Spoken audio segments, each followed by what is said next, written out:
one of the most iconic Mercedes-Benz ever built. Mercedes-Benz SLR Stirling Moss. So you just push this and then they lift all the way up. Looks pretty cool. Ay, ay, ay, ay.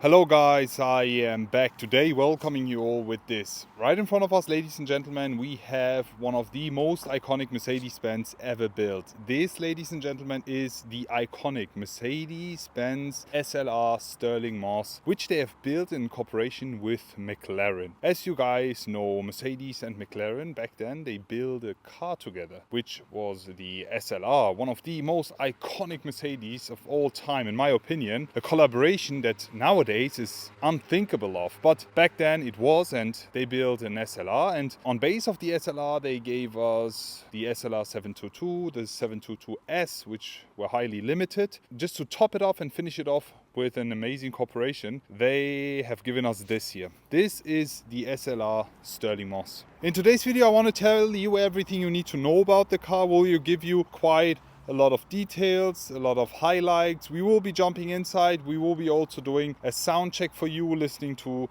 the glorious and iconic engine of this car. Before we actually start, let me show you the key. I'm not joking, that's actually the key for the SLR Stirling Moss nowadays. I mean, they're selling for plus 3 million euros. Back in the days, people didn't even want to buy this car. Nowadays, they are crazy on the prices, been exploding. Crazy collector's item for every Mercedes-Benz collector. There have been 75 pieces built in total, but there are only 74 existing. Why? Let me tell you. Back in the days, there was one SLR Stirling Moss which was stolen. The thieves that stole that car back in the days, they thought, just take the car and sell it or do something with it. Unfortunately, the car was so highly limited that people would instantly know that the car was stolen. So you know what they did? They put the car on fire. They burned it. So there's only 74 cars remaining.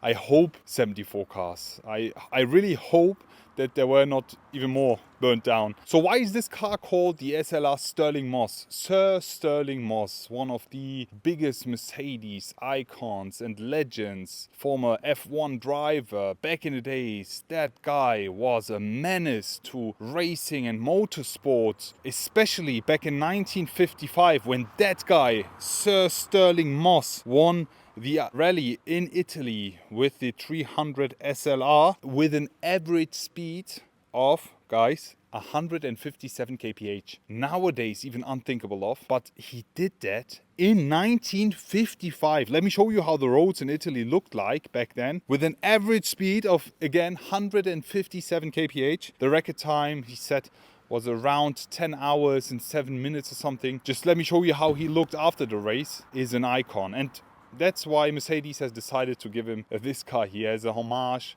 for his winning car, the 300 SLR, and himself winning that race back in the days. Iconic. Pretty funny, the Mercedes SLR Stirling Moss, back in the days built in cooperation with McLaren, comes with no roof at all. There's actually a cover to put if you're driving alone, but that's it. There is no roof, nothing, just a small little windshield in the front of the driver and the co-driver, where we have the driver's windshield a bit more moved forward, the co-driver's a bit more towards the bonnet. Underneath we have a 5.5 liter naturally aspirated V8, which we also had in the regular SLR. To open up the bonnet, all you have to do is unscrew these here, pop, pop, also here on this side, and then the way it opens is pretty funny. We'll be showing you a video of how that looks here. When you open it up, you have the iconic 5.5 liter V8, which gives us a total output of 650 horsepower. We have a top speed of 350 kph. That's a top speed. I mean,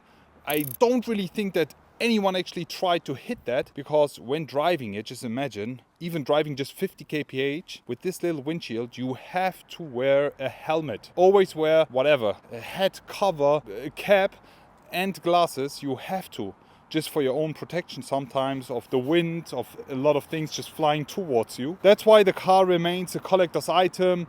Sometimes people drive it out in summer days. In Monaco you see quite a few driving around, but that's actually it. We are here right now at the National Auto Museum in Dietzeltal, close to Frankfurt. This is actually a private collection, but a museum which you can visit when you are in Germany. They actually had 3 of these SLR Stirling Mosses, but they've sold one and now they only have 2 only, which one they drive and the other one is actually in the collection. And I think the car inside the museum in the collection has got like 75 kilometers. It's brand new, man, crazy.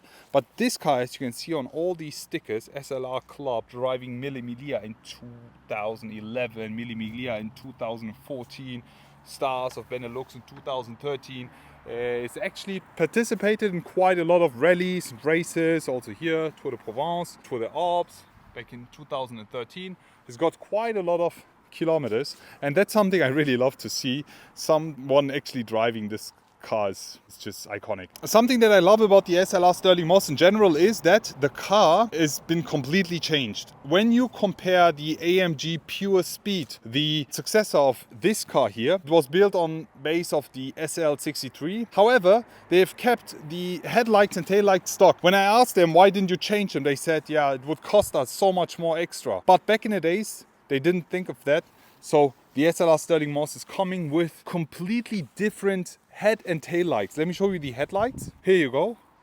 And this was crazy back in the days, just spending money, development money on a low number of collectible cars here, which wouldn't even see the streets properly. Most of the cars been hiding in the garages, but anyways, they actually put a lot of effort in making an extremely cool car. And that's actually Sir Stirling Moss after the race in 1955. You can see his 300 SLR here. It's pretty cool. And yet again, the inside. Let me jump inside and show you more. Before I jump inside, let me show you the doors, because we have these amazing doors here. So you just push this and then they lift all the way up. Looks pretty cool. Scissor doors here. And then we have the inside of the iconic SLR Stirling Moss, with the red here being the 300 SL red. Pretty nice the way they did it. Everything is inside finished in carbon fiber. I mean, the entire car is finished in carbon fiber for lightweight, and you have quite a lot of carbon fiber bits and details. I am a huge fan of the way they did it. The only thing that I really don't like about this car is the steering wheel, because this is actually the steering wheel of a regular Mercedes. So they didn't put a crazy futuristic steering wheel. They just copy pasted the steering wheel of a C-Class from back in the days, and that's it. I'm jumping right inside now.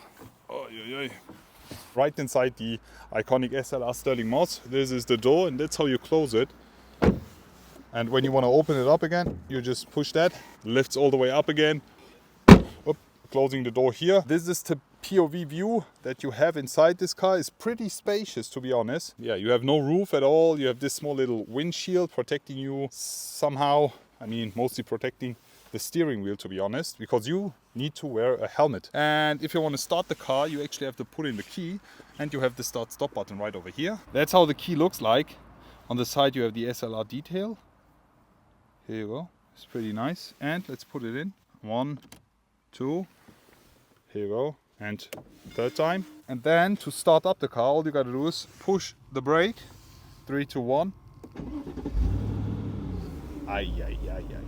Let me just open up the door so we get even more, because we actually have side pipes. Look at this. Let's listen to the sound of this iconic car. 3, 2, 1.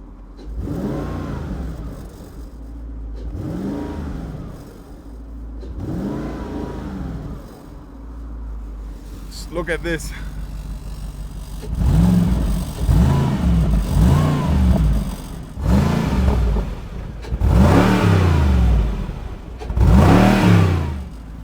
Amazing sound of the naturally aspirated 5.5 liter V8. It's crazy. Let me just stop the engine here.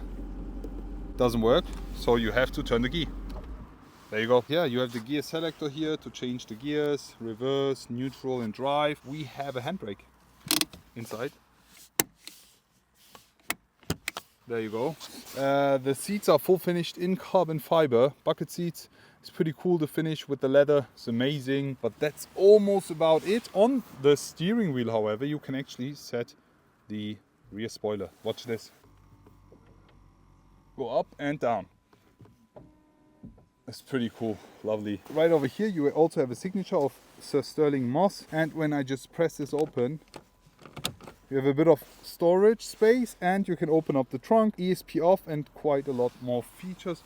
But that's about it. You have no display in the inside, and that's something I really love about this iconic car. I mean, in around 50 to 100, 200, 300 years, people will still love it. It's timeless. The only thing you have is the AC control unit here. That's about it. Even the shift pedals are the same as we had in the C63, E55, and crazy. You even have a Distronic inside. How do you guys like the car? Please leave it in the comment section below. Special thanks to the National Auto Museum for letting me film this iconic car. I will be back.